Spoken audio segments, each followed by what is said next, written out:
교회 가면 진리성결교회가 있습니다.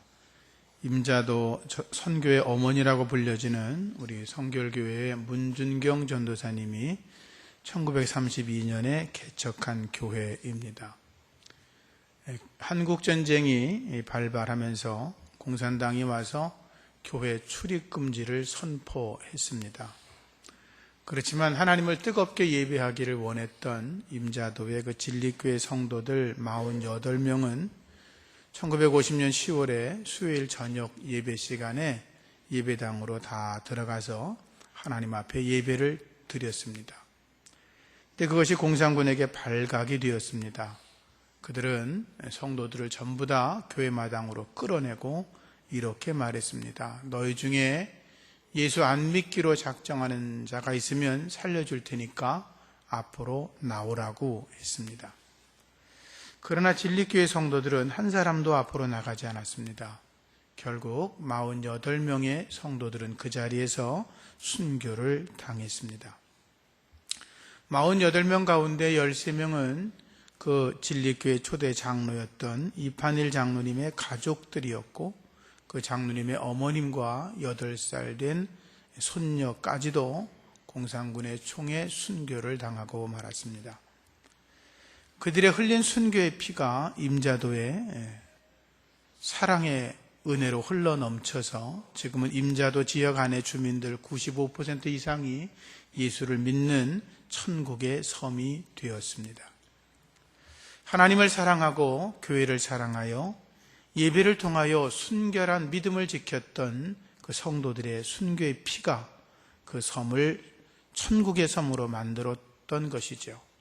순결한 예배, 거룩한 예배가 있는 곳에 하나님이 살아 역사하시고 또 오늘 우리가 드리는 예배가 하나님 보시기에 아름다운 예배라면 우리의 심령이 변화되고 우리의 가정이 살고 우리의 이웃이 살아나고 도시와 이 민족과 나라가 살아나게 될 줄로 믿습니다. 성경의 역사는 예배의 역사라고 말을 해도 잘못이 아닙니다. 하나님께서 아담과 하와를 창조하셨을 때 아담과 하와는 하나님을 만나며 예배하는 생활을 살았습니다. 아담의 아들 가인과 아벨도 하나님 앞에 제사를 드렸습니다. 노아도 방주에서 나오자마자 제일 먼저 하는 것은 하나님 앞에 제사를 드리는 것이었습니다. 아브라함도 하나님의 부름을 받아서 하나님 앞에 제사를 드렸고 이스라엘 백성들은 애굽에서 탈출한 다음에 광야에 나오면서 하나님을 예배하였습니다. 그들은 하나님 명령을 따라서 성막을 지었고 그 성막 중심으로 하나님께 제사 드렸습니다. 다윗은 하나님의 법궤를 예루살렘 성에 모셔놓고 하나님을 찬양하며 제사를 드렸고 솔로몬도 성전을 지어놓고 하나님께 영광된 제사를 드렸습니다. 이스라엘 백성들이 바벨론의 포로가 되어서 성전이 다 무너져서 성전에서 예배드릴 수 없게 되었을 때 그들은 바벨론의 포로로 끌려갔지만 그들은 바벨론의 강가에 나와서 나무 그늘 아래서 하나님을 찬양하며 예배를 드렸습니다. 바벨론에서 포로로에서 돌아온 다음에 또 그들은 스룹바벨 성전을 지어놓고 성전에서 하나님을 예배하며 제사를 드렸습니다. 그리고 오늘 말씀의 예수님은 하나님은 영이시기 때문에 예배하기를 원하는 자들은 신령과 진정으로 하나님을 예배하라고 말씀하고 있고 그래서 오늘 우리들도 주의 말씀을 따라 신령과 진정으로 하나님을 예배하고 있습니다. 또 이제 우리가 죽어서 천국에 이르게 되면 우리가 가장 많이 할 일 중에 하나가 뭐냐 하면 하나님 앞에서 천군 천사들과 함께 하나님을 찬양하고 경배하며 예배하는 일인 것입니다. 이처럼 성경은 창조 때부터 지금까지 지금부터 영원토록 천국에서도 하나님을 예배하는 것이 가장 중요한 믿음의 백성들의 삶인 것을 우리에게 말씀해 주고 있습니다. 그래서 이런 말이 생겨났습니다. 예배에 성공하면 모든 일에 성공하고 예배에 실패하면 모든 일에 실패한다. 사랑하는 성도님들 예배의 성공자 되시기를 주의 이름으로 축복합니다. 사람들은 예배할 대상을 찾습니다. 누구에게 예배하면 좋겠느냐라고 하는 거죠. 하나님을 제대로 알지 못하는 사람들은 여기저기를 쫓아다니면서 허탄한 것에 예배하고 있습니다. 하나님이 우리 사람을 창조의 최고의 면류관으로 만드셨는데 사람들은 자기 자신이 창조의 면류관인 걸 깨닫지 못하고 하나님이 만들어 놓은 여러 피조물들을 손으로 깎아 만들고 이상한 형상 앞에 절을 하고 그리고 해와 달과 별들을 섬기며 살아가고 있습니다. 제가 신학대학을 다닐 때 남묘호랑개교라고 하는 그 집단의 모임에 참석한 적이 있었습니다. 그들은 동편을 향해서 두 손을 모으고 계속해서 주문을 외웁니다. 남묘호랑개교를 몇십 분 동안 외웁니다.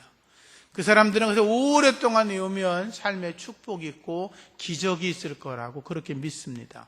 주문이 다 끝났길래 제가 물었습니다. 거기 지도 자격되는 사람한테 도대체 남묘호랑개교는 뭘 믿으시는 거냐고 물었더니 그분이 그랬습니다.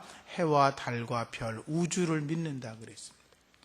우주는 대우주고 사람은 소우주이기 때문에 그걸 섬기고 믿으면 축복이 온다는 거죠. 그래서 제가 그랬죠.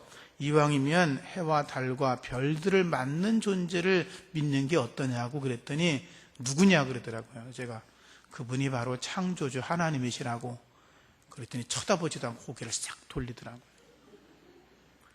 어리석은 사람들은 하나님이 만들어 놓은 것을 가지고 예배하고 제사를 지냅니다.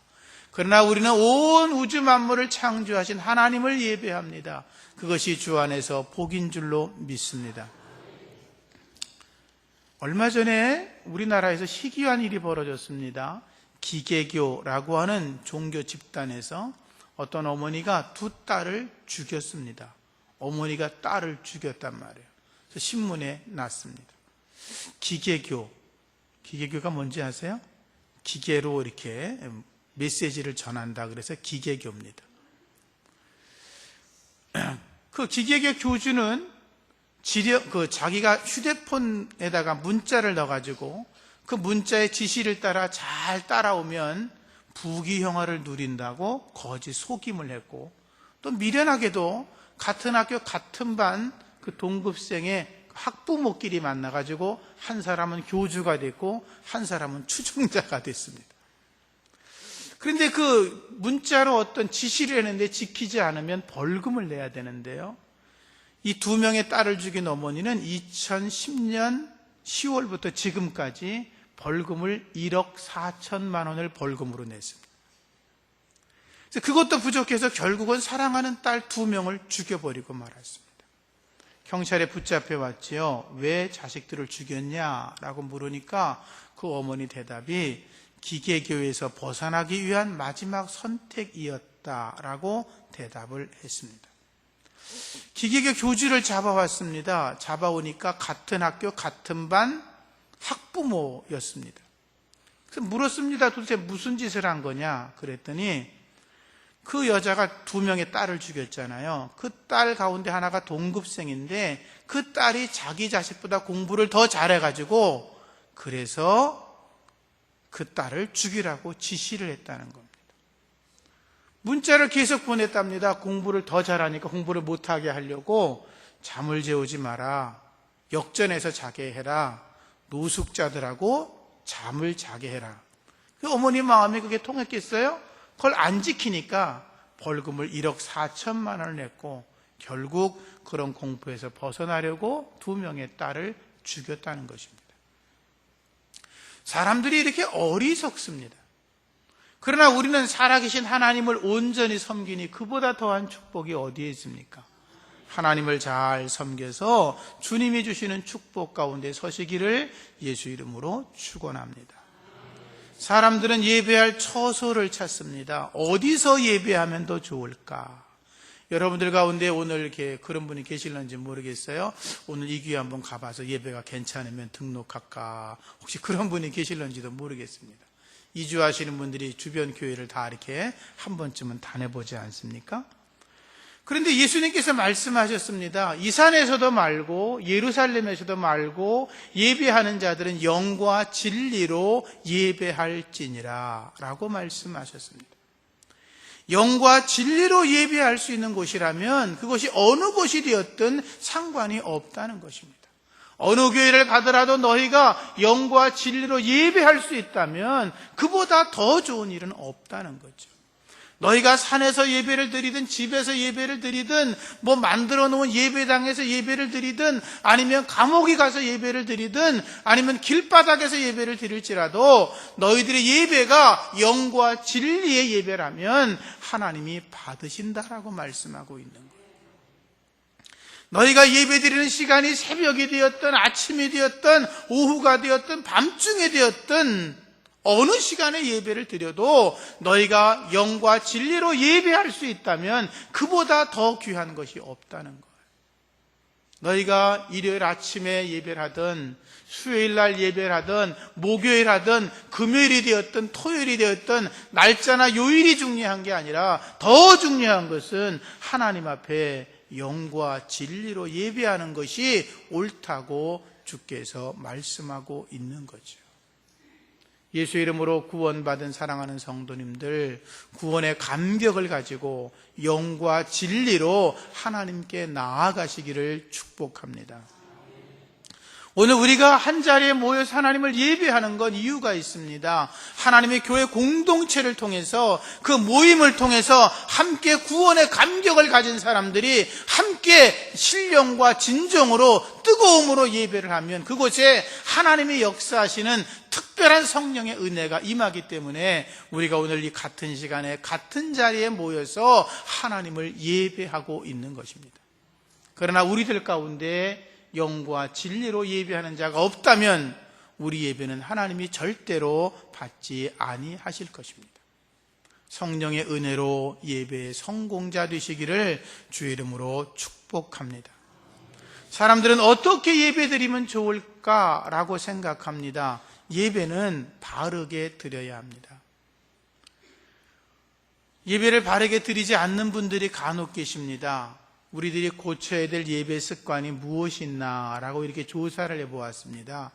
그랬더니 32%의 사람들이 예배 시간에 딴 생각을 한다고 기록했습니다.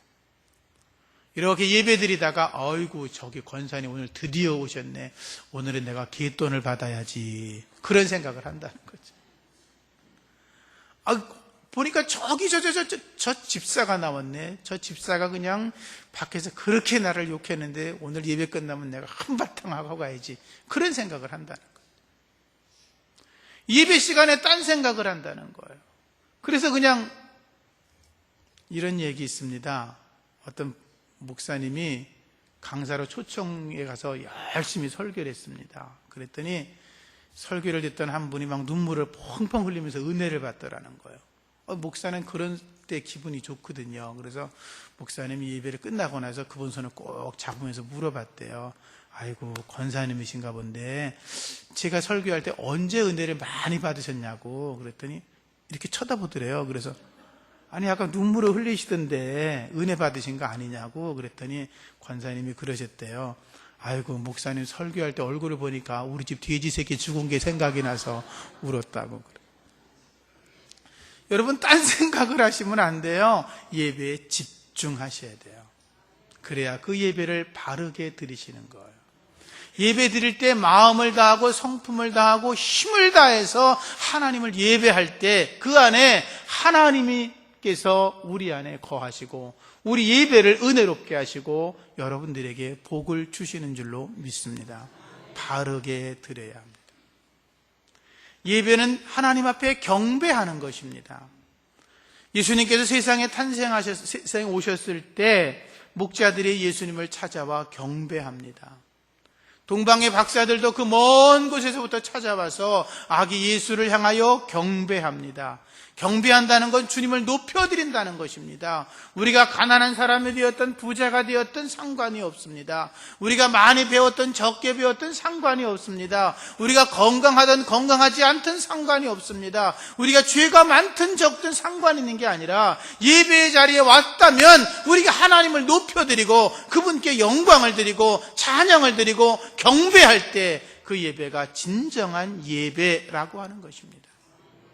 하나님은 우리를 통하여 경배받으시기를 원합니다. 지극히 높은 곳에서는 하나님께 영광이고 땅에서는 기뻐하심을 입은 사람들 중에 평화가 임하는 곳, 그것이 바로 예배인 것입니다. 예배는 영으로 예배해야 합니다. 이 영으로 예배한다는 건 성령으로 예배한다는 것입니다. 성령 안에서 예배한다는 것입니다. 예배드릴 때 나의 자랑과 나의 재주를 드러내는 것이 아닙니다. 목사가 설교를 잘한다고 뽐내는 건 예배가 아니고, 우리 찬양대가 자기 목소리를 자랑하려고 예배하는 거 아니고, 앞에 나와 찬양 인도하시는 분들이 자기의 얼굴과 자기의 모습과 자기 목소리를 자랑하려고 하는 건 예배가 아니라는 것입니다. 오직 성령 안에서 하나님에게 집중하고 우리의 뜨거운 사랑의 마음으로 열정을 가지고 하나님을 향하여 집중하고 성령의 인도를 받는 예배가 진정한 예배인 것입니다. 성령의 도우심을 받으시기를 부탁합니다. 예배는 진리로 예배해야 합니다. 이 진리라는 말은 예배드리는 사람의 진정한 마음을 이야기하는 것입니다. 겉과 속이 똑같은 마음을 이야기하는 것입니다. 여러분, 주일 아침에 오실 때 옷을 다 깨끗한 것으로 챙겨 입고 오시죠. 어떤 분들은 아침에 또 샤워도 하고 정결한 몸으로 오시죠. 참 잘하시는 것입니다. 저도 그렇게 하고 오니까요. 그런데 여러분, 하나님 앞에 이렇게 거룩하게 자기 몸을 씻고 정결하게 하고 머리도 매만지고 화장도 하고 하나님 앞에 이쁘게 보이려고 나왔는데, 이 예배 시간에 내 마음속에 여전히 추악한 생각들, 하나님을 예배하지 않고 다른 생각들을 가지고 있다면 그것은 하나님 앞에 진리로 드려지는 예배가 아니라고 하는 것입니다. 하나님을 향하여 여러분의 겉과 속이 하나가 되고 오직 하나님을 향하여 하나님에게만 기쁨이 되고 하나님에게만 아름다워지는 그런 예배가 여러분의 예배이기를 축복합니다. 예배 형식도 중요하지만 그 안에 담겨있는 내면의 자세, 진리의 마음이 더 중요하다는 것입니다. 여기 아름답게 지어놓은 예배당, 이런 거 다 중요하지만 더 중요한 것은 우리 예배당이 깡통으로 만들어졌다 할지라도, 판잣집으로 만들었다 할지라도 더 중요한 건 뭐냐 하면 우리의 속의 마음이 진리 안에서 하나님을 향한 마음이 더 중요하다는 것입니다. 진리로 예배할 수 있기를 부탁을 드립니다. 예배에는 희생이 있어야 합니다. 아담의 아들 가인과 아벨이 하나님 앞에 각각 제사를 드렸습니다. 가인은 곡물로, 그리고 아벨은 양을 잡아서 제사를 드렸습니다. 그런데 하나님께서 곡물을 드린 가인의 제사를 받지 않으셨습니다. 아벨이 잡아 희생양으로 드린 그 예물을 받으셨습니다. 그래서 가인이 화가 나서 왜 내 예배는 안 받느냐고 오히려 자기 동생 아벨을 돌로 쳐 죽이는 엄청난 사건이 창세기에 기록되어 있습니다. 왜 하나님께서 아벨의 제사를 받으셨냐? 그것은 어린 양의 피, 희생이 있었기 때문이었습니다.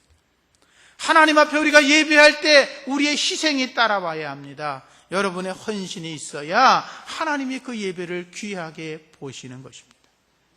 아브라함은 하나님 앞에 제사할 때 심지어 자기 아들도 하나님이 드리라는 말씀을 따라 아들을 제물로 드립니다. 물론 하나님이 어린 양을 준비하셔서 양을 받으시죠.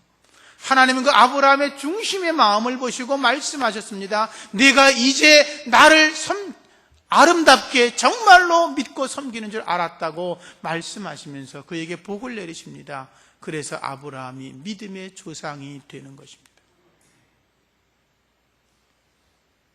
동방의 박사들은 아기 예수님을 경배하고 예배하려고 그 먼 길을 몇 달 동안이나 찾아와 예배하였습니다.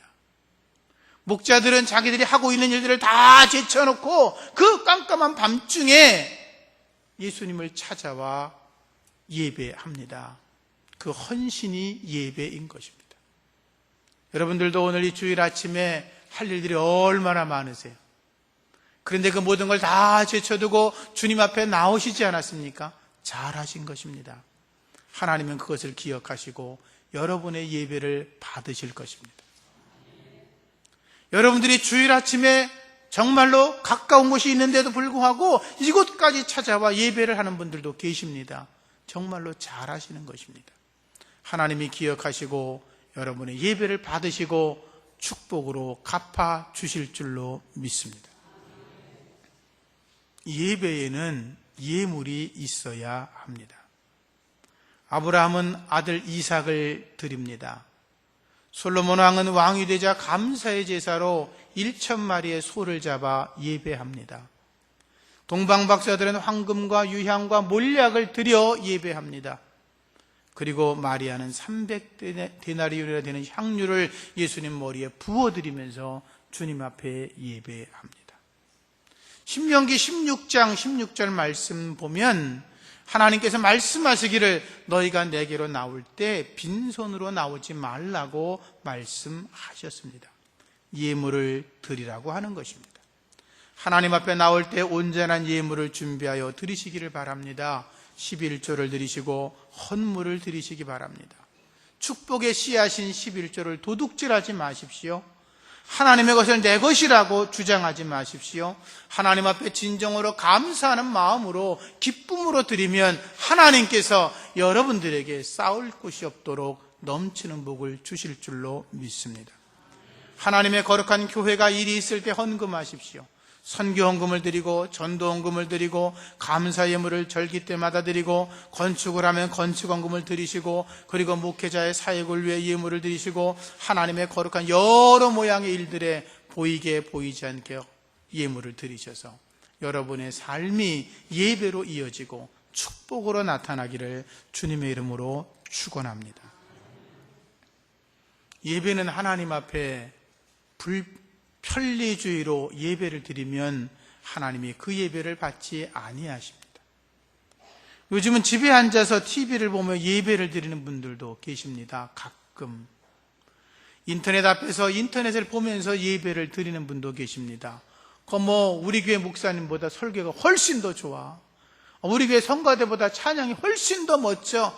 이거 가만 앉아가지고 이렇게 소파에 앉아 누워서 보면 되지. 그걸 교회까지 가서 굳이 예배를 드리냐고 그런 분들도 계십니다. 하나님은 편리한 예배를 받으시는 분이 아니라 마음과 성품과 힘을 다해 드리는 예배를 받기를 원하고 계십니다. 다윗이 왕이 된 다음에 하나님의 법궤를 다윗성으로 모셔드리려고 했습니다. 그건 다윗에게 굉장히 중요한 사건이었습니다. 그의 정치적인 흐름 속에서 그가 그 하나님 법궤를 다윗성으로 모셔온다는 건 이스라엘 백성들에게 추앙과 존경을 받는 행위였습니다. 다윗은 마음을 다 잡아먹고 준비를 합니다. 새롭게 수레를 깎아 만들어서 아주 멋진 수레를 준비했습니다. 그리고 수많은 오케스트라를 만듭니다. 비파와 수금과 나팔수와 수많은 사람들을 동원해서 데려갑니다. 그리고 또 수만 명의 군인들을 데리고 하나님 법궤를 모시러 갔습니다. 여러분 그 행렬이 어마어마했겠죠. 모르는 사람이 없었습니다. 예루살렘 시내에 이스라엘 전역에 다윗 왕이 하나님의 법궤를 모시러 간다는 걸 모르는 사람이 없었어요. 그런데 정작 아비나답의 집에 이르러서 법궤를 수레에 옮겨 놓았습니다. 그리고 법궤를 모시러 가는데 모시고 움직이는데 사람들은 누구도 생각을 못했는데 법궤를 수레에 올려서 끌고 가려고 하는 소들은 알고 있었습니다. 하나님께서는 그렇게 편리한 방법으로 하라고 말씀하신 게 아니고 하나님의 법궤는 고핫 자손들이 어깨에 메고 십자가를 지는 마음으로 법궤를 모셔야 되는데 수레에 올려놓은 것이 화근이 되었습니다. 소들이 펄쩍 뛰었습니다. 수레가 흔들립니다. 법궤가 쏟아지려고 합니다. 그러자 웃사가 그것을 손으로 만졌다가 그 자리에서 즉사했습니다. 다윗이 그곳의 이름을 베레스 웃사라, 하나님이 웃사를 쳐서 죽였다 그 말이에요. 다윗은 그 자리에서 엄청난 사건이 보는 걸 보고 하나님께서 허락하지 않는다고 생각을 했고 그리고 법궤를 모셔가는 걸 포기하게 되었습니다. 법궤가 오베데돔의 집으로 들어갔지요. 석 달을 지났는데 축복의 소식이 막 들려옵니다. 석 달이 있었는데 하나님께서 그와 그의 온 집에 복을 더하셨더라. 성경은 그렇게 기록되어 있죠. 다윗이 다시 생각합니다. 내가 왜 하나님의 법궤를 모시러 가는데 실패했을까? 그때 다윗이 깨달았던 것이 있었습니다. 그렇구나. 내가 하나님의 법궤를 레위 지파 사람들 고핫 자손들이 십자가를 지듯이 희생의 노력과 땀 흘림을 통해서 하나님 법궤를 모셔야 되는데 편리하게 모시려고 했구나. 내가 하나님의 거룩한 법궤를 마음과 성품과 뜻을 다해서 모셔야 되는데 내가 그저 수만 명의 군인과 수많은 사람들을 통한 오케스트라를 조직하면 그것이 하나님이 받으시는 것이라고 생각을 했는데 그게 사실은 하나님 받으시는 게 아니라 나의 자랑과 나를 드러내려고 하는 것이었구나. 다윗이 깨닫고 나서 회개합니다. 그리고 다시 법궤를 모시러 갈 때는 레위 지파 사람들을 데리고 갑니다. 제사장들과 레위 지파 사람들에게 정결 예식을 하게 하고 철저하게 회개하게 하고 정결한 몸으로 모시러 갑니다. 그리고 나팔수와 비파와 수금하는 사람들, 정말로 기쁨으로 하나님을 찬양하는 사람들을 데리고 갑니다. 수만 명의 군대가 아니라 작은 무리들이 법궤를 모시러 갑니다. 오베데돔의 집에서 법궤를 메고 나왔습니다.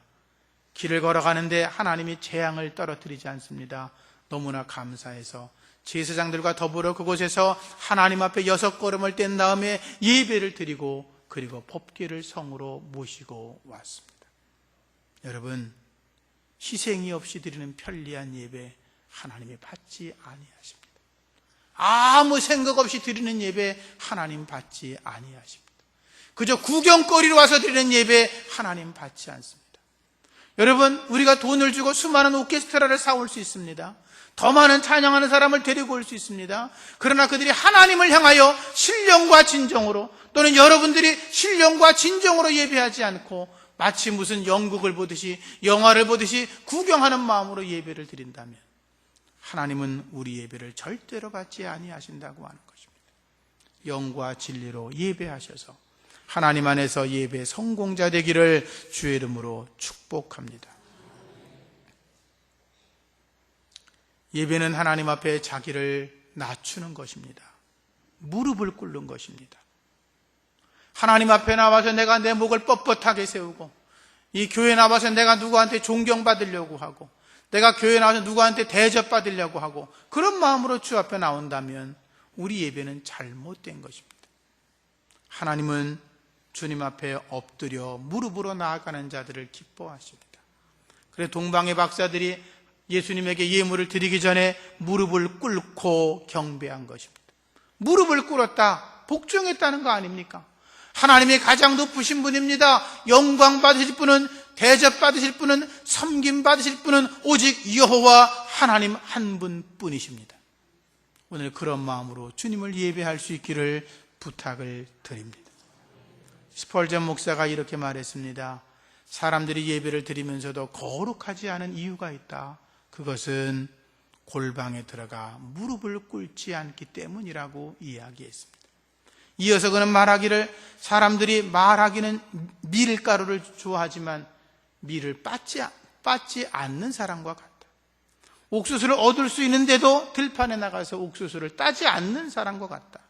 그런 사람들은 과일나무에 열매가 있어도 열매를 따지 않는 사람들과 똑같다고 이야기를 했습니다. 하나님 앞에 나와 겸손히 무릎을 꿇고 그분을 예배하는 여러분들이시기를 다시 한번 부탁을 드립니다. 마지막으로 예배를 통해서 상한 심령을 드려야 합니다. 하나님이 구하는 제사는 상한 심령이라 그랬어요. 겉으로 휘황찬란하고 아름답고 수많은 예물도 중요하겠지만 하나님은 그것만 있다면 절대로 우리 예물을 받지 않는다는 거죠. 상한 심령이 더 중요하다는 거예요. 예수님께서 바리새인과 세리의 기도에 대해서 이야기하신 걸 잘 아시죠? 스스로 자기를 의롭다고 생각했던 바리새인은 주님 앞에 나와 기도합니다. 하나님, 감사합니다. 나는 토색한 적이 없습니다. 나는 불의를 행한 적이 없습니다. 나는 일주일에 2번이나 금식합니다. 나는 간음한 적도 없습니다. 나는 저 구석에서 기도하는 저 세리처럼 더럽고 추악하고 남의 걸 떼먹는 놈도 아닙니다. 나는 소득의 11조를 꼭 드리는 사람입니다. 하나님 내 기도를 들어주십시오. 근데 한쪽에서 세리가 얼굴도 듣지 못하고 얼굴을 쳐박고 기도합니다. 하나님, 제가 죄인입니다. 가슴을 치며 고백합니다. 하나님, 나의 죄를 용서하여 주시옵소서. 눈물로 기도했다고 했습니다. 예수님께서 말씀하셨습니다. 하나님께서 의롭다고 인정한 사람은 바로 세리였다고 그렇게 말씀하셨습니다. 주 앞에 나오셔서 상한 심령으로, 통회하는 심령으로 주 앞에 나와 예배할 수 있기를 축복합니다. 정말로 주 앞에 나와 기도해야 합니다. 하나님, 내가 죄인입니다. 죄인 중에 괴수입니다. 정말로 십자가에 달려 죽을 수밖에 없는 죄인은 난데 우리 주님이 나를 위해 대신 죽어주시니 감사합니다. 오늘도 내가 죄인이지만 주의 거룩한 보혈의 공로를 의지해서 주 앞에 나왔습니다. 나의 상한 심령을 치료하여 주옵소서. 그런 마음으로 주님을 예배할 때 주께서 우리 예배를 기쁨으로 받으시는 줄로 믿습니다. 말씀을 정리하겠습니다. 예배에 성공하시기를 축복합니다. 거룩한 예배자가 되기를 축복합니다. 예배에 성공하면 하늘문이 열려집니다. 예배에 성공하면 하나님의 축복이 임합니다. 예배를 통하여 승리하는 여러분 되시기를 축원합니다. 기도하겠습니다. 하나님, 감사합니다. 우리의 예배를 받아주시니 감사합니다.